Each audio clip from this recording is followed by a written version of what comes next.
ഏയ്, നീ എന്താ ഇവിടെ വന്നിരിക്കുന്നത്? ഏയ് ഒന്നുമില്ല അമ്മേ. ഏയ്, അത് വെറുതെ.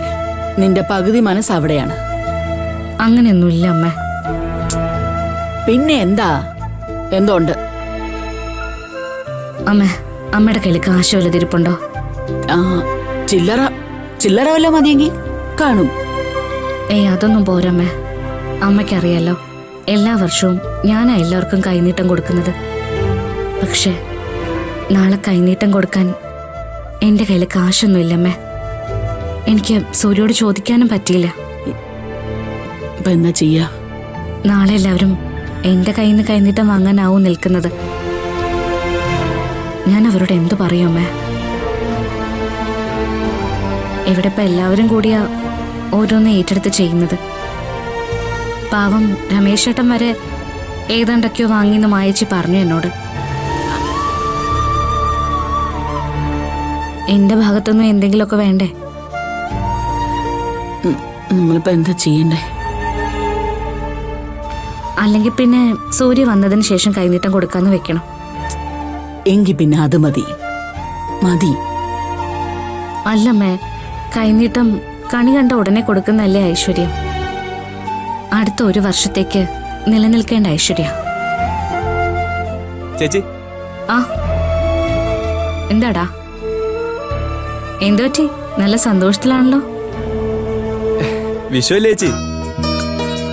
നാളെ ചേച്ചിയുടെ കയ്യിൽ നിന്നും വിഷു കഴിഞ്ഞിട്ട് വാങ്ങാന്നുള്ള സന്തോഷത്തിലാ ഞങ്ങളെല്ലാവരും.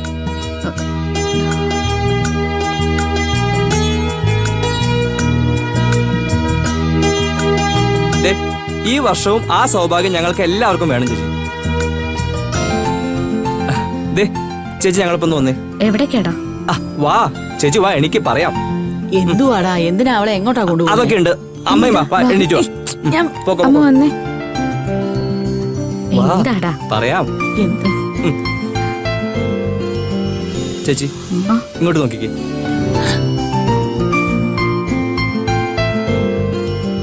ഏതാടാ ഈ കാശ്? എന്റെ ആദ്യത്തെ സാലറി ചേച്ചി.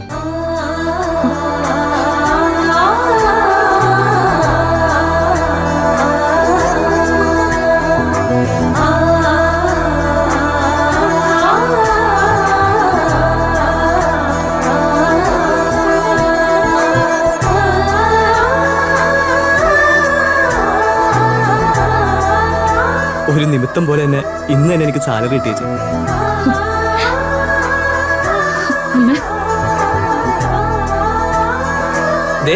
ഈ കാശാണ് ചേച്ചി നാളെ ഞങ്ങൾക്ക് എല്ലാവർക്കും വിഷു കഴിഞ്ഞിട്ടാണ് തരേണ്ടത്. കേട്ടല്ലോ?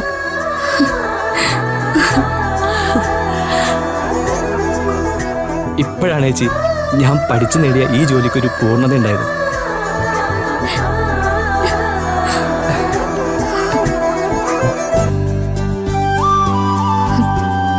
മതി മോനെ, ഇതിൽ കൂടുതൽ ഭാഗ്യമൊന്നും ഈ ചേച്ചിക്ക് കിട്ടാനില്ല.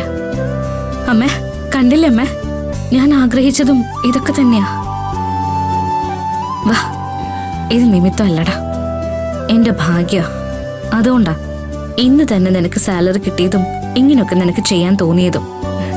ഈ വിഷു ജീവിതത്തിൽ ഒരിക്കലും ആരും മറക്കത്തില്ല ഭരത്തെ. എനിക്ക് ചെയ്യാൻ പറ്റാത്തടാ നീ ചെയ്തത്.